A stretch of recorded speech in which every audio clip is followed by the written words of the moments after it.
Certains patients sous traitement antibiotique sont confrontés à la survenue de manifestations intestinales. Regardons de plus près les raisons de ces effets secondaires.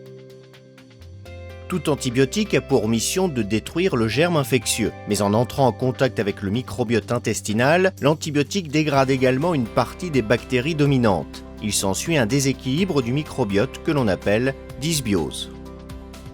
Cette dysbiose est un terrain favorable au développement et à la pullulation de germes pathogènes. C'est par exemple le cas de Clostridium difficile, bactérie anaérobie dont la pathogénicité résulte de la sécrétion de deux toxines A et B. Ces toxines vont se fixer sur les entérocytes de la muqueuse, traverser leur membrane et détruire les cellules, provoquant ainsi une réaction inflammatoire.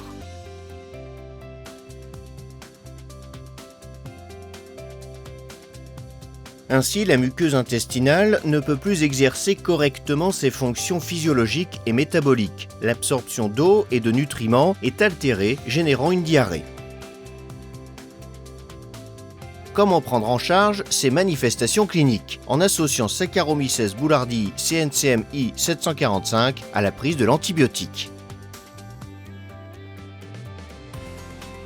Saccharomyces boulardii CNCMI 745 est un médicament probiotique qui prend en charge les dysbioses intestinales, notamment post-antibiotiques. Ses mécanismes d'action sont les suivants.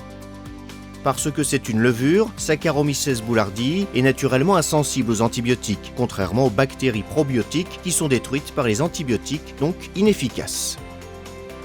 En compensant transitoirement le déséquilibre du microbiote intestinal, Saccharomyces boulardii aide le microbiote à maintenir sa fonction de barrière de défense. En stimulant les disaccharidèses intestinales, Saccharomyces boulardii facilite la réabsorption cellulaire d'eau et de nutriments, évitant ainsi la survenue de diarrhée. Vis-à-vis de germes infectieux comme Clostridium difficile, Saccharomyces boulardii libère une protéase de 54 kilodalton qui inactive les toxines A et B de Clostridium difficile. Dans le même temps, Saccharomyces boulardii bloque les voies de l'inflammation activées par le germe entéropathogène.